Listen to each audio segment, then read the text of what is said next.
लोकसभा चुनाव खत्म होते ही बिहार में अपराध और अपराधियों का ग्राफ जिस कदर बढ़ गया है ना, इस बात की अगर हम चर्चा भी करें तो कहीं ना कहीं घिन आता है। ऐसा मैं इसलिए बोल रहा हूं कि लोकसभा चुनाव खत्म होने के तुरंत बाद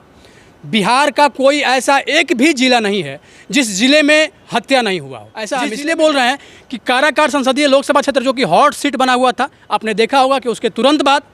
वहाँ पे न सिर्फ श्रेया की हुई, न सिर्फ श्रेया के साथ रेप हुआ, उसी एक महीने के दौरान न सिर्फ श्रेया बल्कि श्रेया के साथ साथ नीतू कुशवाहा की हुई। ये तो बात काराकाट की मैं कर रहा हूँ चूँकि काराकाट एक हाईलाइटेड सीट बना हुआ था, लेकिन बात अगर हम और सारे जिले की मैं कर दूँ ना तो हर जगह कुछ ना कुछ ऐसी हादसाएं देखने अलावा भारत के जितने अन्य राज्य हैं ना वो सब अपने अपने उपलब्धियों के लिए जाने जा रहे हैं। रोज़ नए नए वहाँ पे रिकॉर्ड पे रिकॉर्ड बन रहा है, एक्सप्रेस वे बन रहा है, तमाम तरह के वहाँ पे कल कारखाने आके लग रहे हैं। लेकिन बिहार में एक बड़ा रिकॉर्ड जो हावी है, जो रिकॉर्ड दिन प्रतिदिन बन रहा है, वो रिकॉर्ड है सिर्फ और सिर्फ पुल गिराने का रिकॉर्ड। मतलब रोज़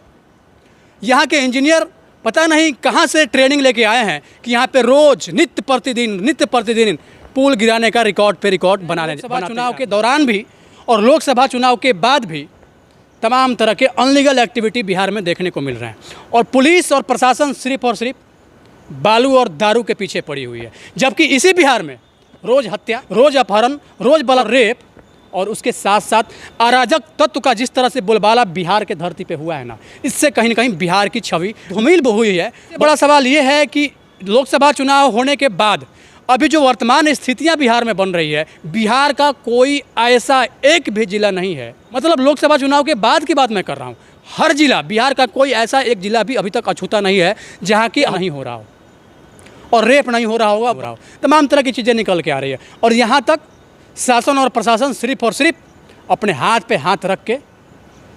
अपने आप को विफल होने का सबूत दे रही है। ऐसा मैं इसलिए बोल रहा हूँ, चाहे हम बात काराकाट संसदीय लोकसभा क्षेत्र के अंदर श्रेया हत्याकांड की करें, चाहे हम उसी लोकसभा क्षेत्र के अंदर दूसरी बार, मतलब एक महीने के अंदर दूसरी बार जो घटना घटी नीतू हत्याकांड, हम उसकी करें, या फिर बिहार में जिस तरीके से रोज़ पुल पर पुल गिर रहा है,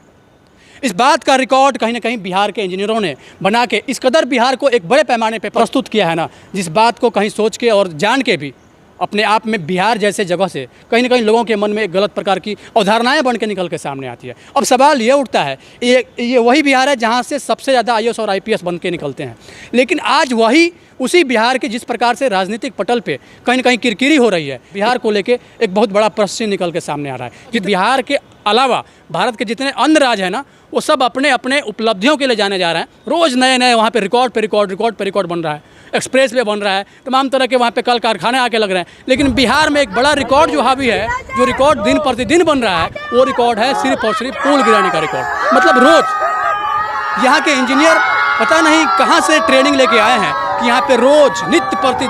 प्रतिदिन पुल गिराने का रिकॉर्ड पे रिकॉर्ड बनाते जा रहे हैं। आप देखेंगे कि हर जगह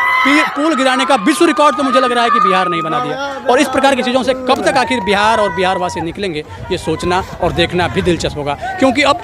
2024 का चुनाव खत्म हो गया है लोकसभा, और उसके तुरंत बाद फिर 2025 में विधानसभा चुनाव होना है। और विधानसभा चुनाव जैसे ही स्टार्ट होगा, कहीं ना कहीं जो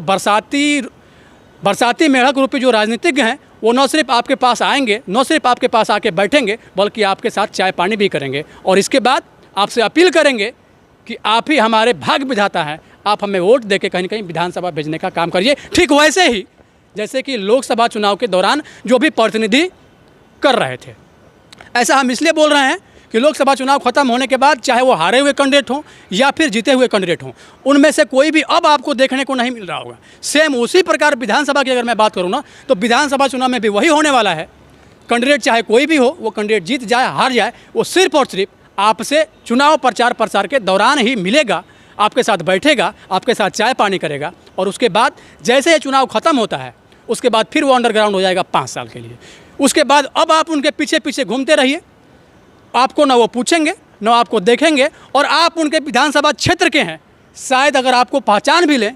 तो आप कहिएगा, क्योंकि यही जो वर्तमान जो आज के राजनीतिज्ञ हैं उनकी यही परंपरा हो गई है। और न सिर्फ परंपरा हो गई है, उनका एक सोच हो गया है कि हमें सिर्फ और सिर्फ 5 साल ही रहना है, 5 साल के बाद क्या होगा कौन देखा है, इसलिए 5 साल में जितना लूट खसोट करना है वो कर लो। अब देखना और सुनना ये दिलचस्प होगा कि आखिर विधानसभा का जब चुनाव बिहार में होना है, उसके बाद यहाँ की जनता अपने प्रतिनिधि को किस प्रकार जिम्मेवारी देती है। कैसे प्रतिनिधि का चुनाव करती है, तमाम तरह की बातें निकल के सामने आएगी। कहीं न कहीं जो भी आपके राजनीतिक आपके बीच आके मिलें और आपको बोलें कि वोट देने की अपील करें, उनसे आप साफ साफ पूछिए कि आप अपने 5 साल के कार्यकाल का हिसाब दे दीजिए। जो राजनीतिक अपने पिछले 5 साल के किए हुए कार्यों का सही हिसाब दे दें, आप वोट उन्हीं को करिए। लेकिन जो मना कर दें या फिर वो बोले कि नहीं मेरे पास कोई हिसाब किताब नहीं है, वैसे कैंडिडेट को सीधा आप लोग नेगलेक्ट कीजिए और नए विकल्प की ओर ध्यान दीजिए। तब जाके बिहार का विकास संभव हो पाएगा, तब जाके बिहार में कल कारखाने बिहार में लग पाएंगे, तब जाके बिहार का रोड बन पाएगा, तब जाके बिहार का जो एजुकेशन व्यवस्था है तब सुधर पाएगा, तब यहाँ की स्वास्थ्य व्यवस्था को लेके काम हो पाएगा।